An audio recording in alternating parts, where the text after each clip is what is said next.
Video welcome to the news. My name is Remy Allen. As Ondo State gears up for its November governorship election, the People Democratic Party PDP is set for the primary to select its flag bearer. The indirect mode of election will feature 7 aspirants contesting for the 627 delegates votes of party members. Osrc's Zaid Arifsala in this report x-rays the contestants and their pedigree heading into the election. Report. With the aim of reclaiming its status as once the ruling party in Ondo State, the PDP is once again poised to nominate a candidate for the upcoming polls, having failed at 2 governorship elections. Several individuals are aspiring to be governor of Ondo State, but there are hurdles for each and every one of them to overcome. Part of that hurdle is clinching the party's ticket in the primary elections. Right here at the People's Democratic Party Secretariat in Akure, the Ondo State capital, the campaign season is glaring. 7 aspirants are vying for the party's ticket, each relying on their experience and capability to lead the opposition party to victory. Their destiny, however, rests with 627 delegates representing the 18 local government areas who will cast their votes in the indirect primary election. Among the aspirants is Otumba Bamidele Akinboye, a seasoned entrepreneur seeking the governorship for the 5th time. What we are agitating for is for them to give us a level playground for all the aspirants, which I know they are going to do it. And if that is done, I think everybody will be happy.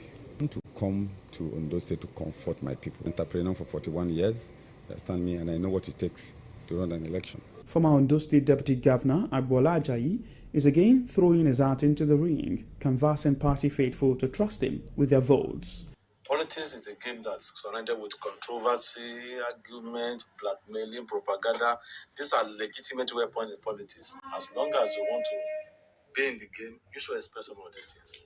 A former Commissioner for Environment and Mineral Resources and chieftain of Afenifere, Shola Ebisheni, believes his emergence will accord a brighter future. Former Commissioner for Information, John Olamafo, is yearning for a purposeful person as himself to be chosen as a party flag bearer. An engineer and project management consultant, Adeolu Akinwumi, who was special assistant to former Governor Olusegun Mimiko, is hoping a template of a clear vision and mission will prepare him above others. Bosun Arebua, a chartered accountant and tax expert, said he has the experience to manage the state's human and natural resources. A 2-time member of the House of Representatives for Ilaje Eseodo Federal Constituency, Kolade Akinjo, is also in the mix, looking to secure the mandate of the party faithful. State Publicity Secretary of PDP, Kennedy Perete, said the party is ready for the primary, which will be conducted by a 7-man committee headed by Bayelsa State Deputy Governor Lawrence Erojakpo. That is the people that are going to form the electoral college. The delegate list is known, 627 across the 18 local governments. So everything is set. It's not going to be hide and seek. Everybody will be available to know what is going on at any time. He noted that the accreditation of delegates will commence by 10 a.m. at the International Culture and Event Center, the Dome. Using a place like the Dome, which has space, and I'm sure the security personnel will cordon off the center so as to be able to put an eye on each person that passes that area for that period. And since the delegates are not many, just about 627, I'm sure in 2 hours or maximum 3 hours, we have been through. Everybody would have voted, and counting will be easy, then we announce results. The 7 aspirants, according to reports, were cleared by the Senator Sam Ego Screening Committee to participate in the primary election that will produce a candidate for the November 16 governorship election. Sahid Aribisala, Osrc News. In the meantime, the Ondo State People's Democratic Party primary election is underway in Akure. The election is being conducted by a 7-man committee headed by Bayelsa State Deputy Governor Lawrence Erojakpo. A total of 627 delegates from the 18 local government areas of the state are expected to elect the flag bearer out of the 7 aspirants who were cleared by the Senator Sam Egu Screening Committee ahead of the November governorship election. Let's join our reporter, Zaid Aribisala, who is at the election venue, for more updates.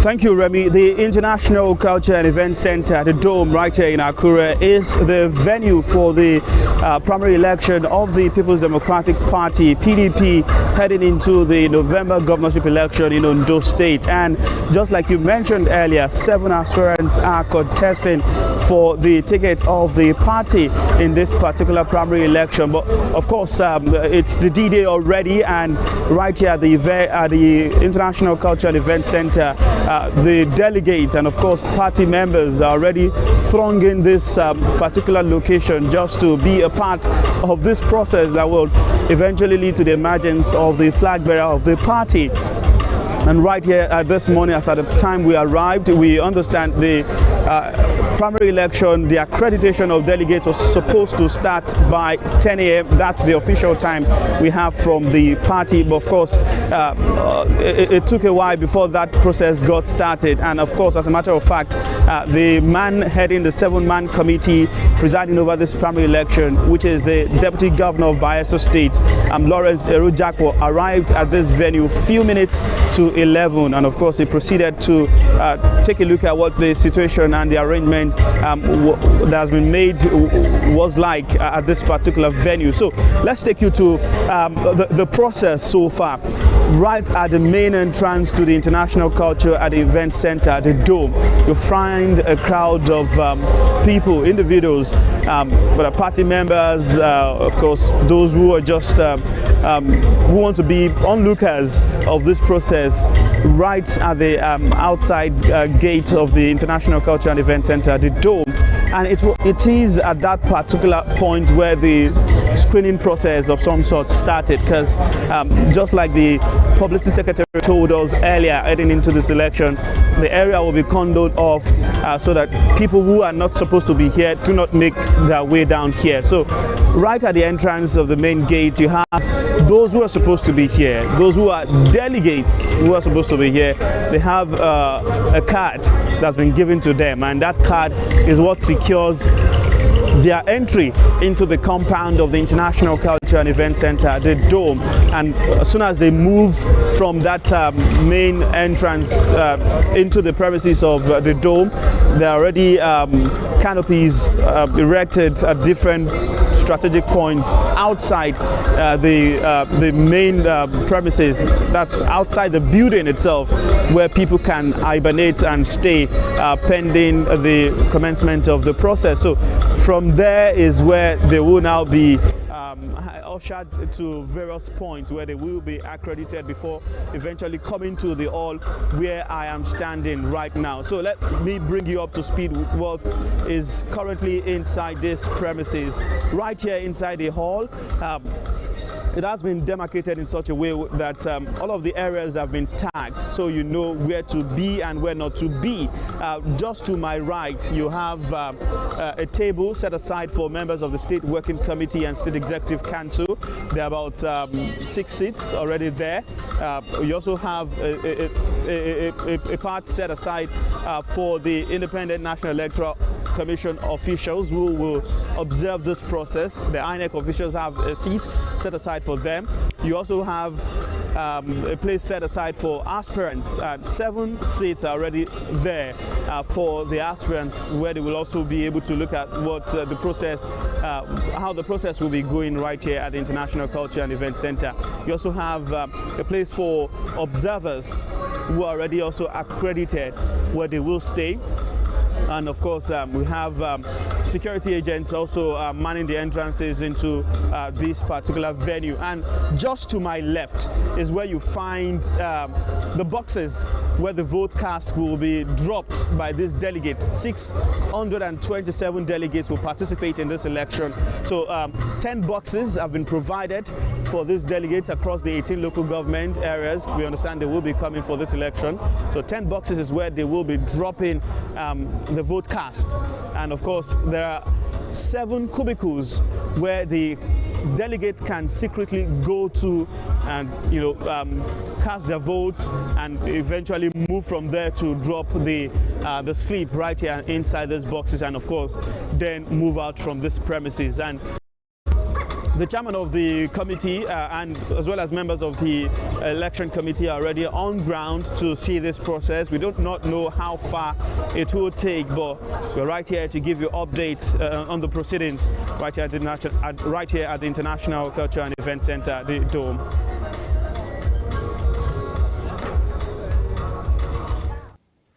All right, that was our man on ground bringing us up to speed on the proceedings at the Dome venue of the PDP shadow election. Moving ahead, the federal government has expressed commitment to strengthening collaboration with the International Organization for Migration, IOM, to enhance border security. Minister of Interior, Dr. Olubunmi Tunjojo, spoke when the Chief of Mission, IOM Nigeria, Lauren De Buek, paid him a courtesy visit in Abuja. Tunjojo, who stressed the need for synergy, expressed satisfaction with the updates on the progress made and commended the IOM on the collaboration with the Nigeria Immigration Service, especially on the issue of the Migration Information and Data Analysis System, MIDAS, which has made access to information and data quite seamless. Director, Information and Public Relations, Ozoya Imohimi, in a statement yesterday said the minister emphasized the need to integrate the MIDAS solution and Interpol 247, which he described as very key to national security architecture and enhancement of border security. The federal government has revoked 924 dormant licenses spanning exploration, mining, small-scale mining, and quarrying licenses in an effort to sanitize the development.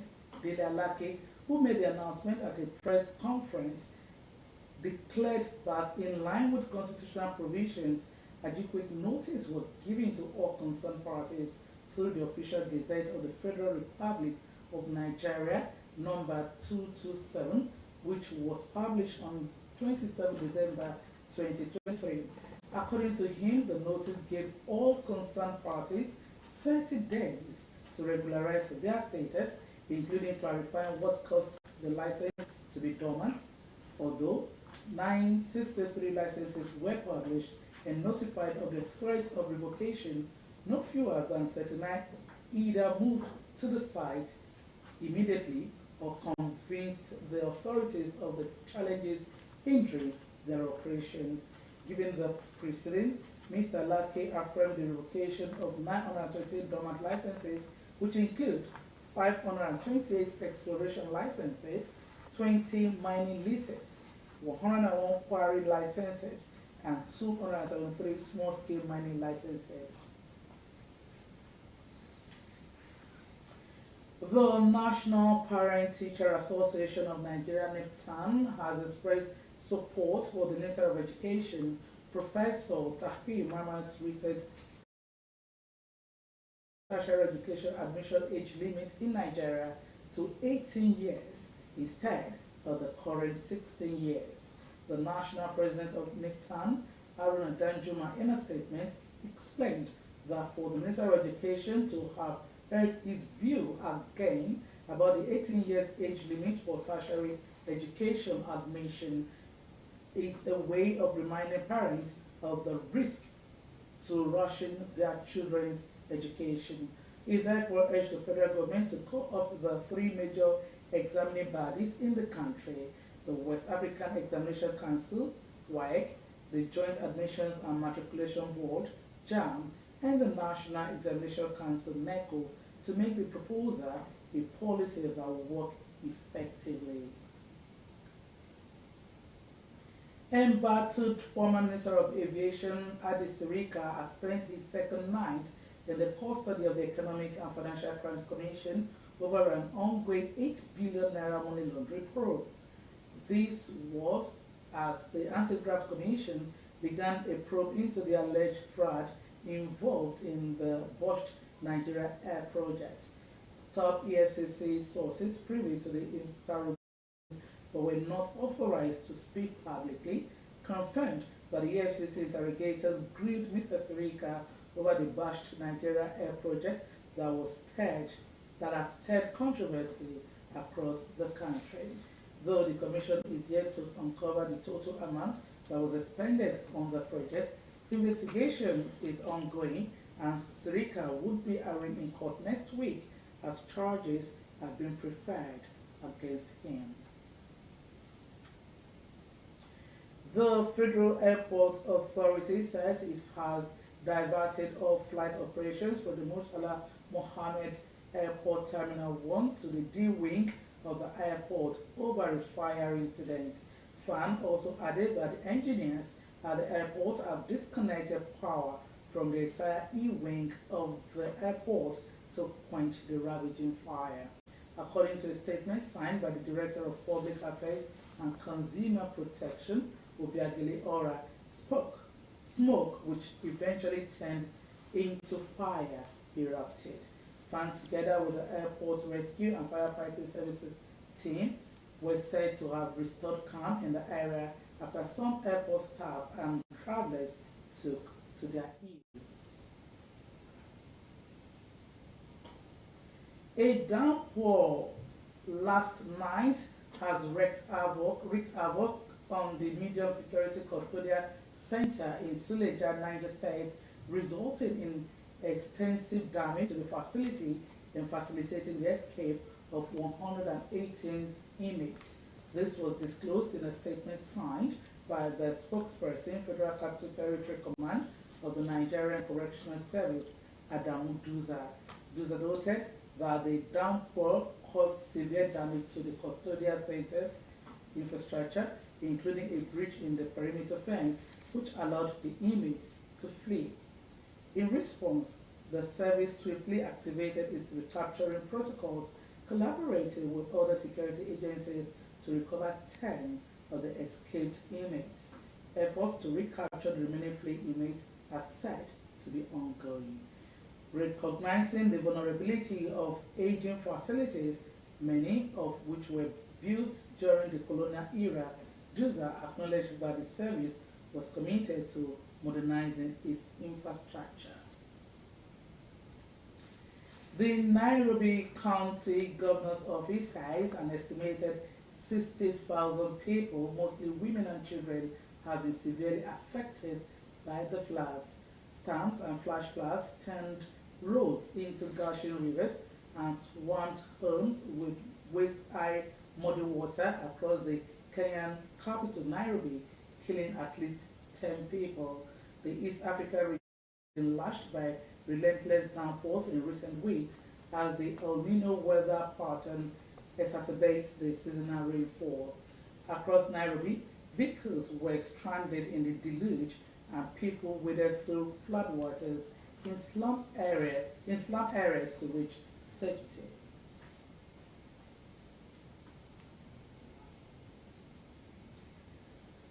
Student-led protests against Israel's war on Gaza have intensified across the United States as House Speaker Mike Johnson suggested the National Guard be brought in and police in riot gear arrested dozens of young people at the University of Texas at Houston, UT Houston, and the University of Southern California, USC.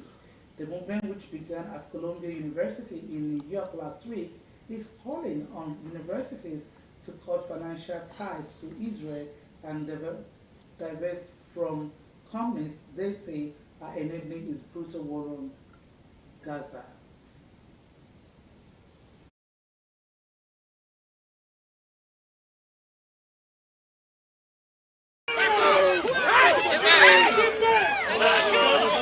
It is at the history department on campus, and I saw a large group of students, and not a very large group, but about 200 students who had assembled on a grass lawn behind my building. It's what we call the South Mall, and it doesn't block any buildings. It's visible to many people, but it's an area that students often sit on to study and things of that sort.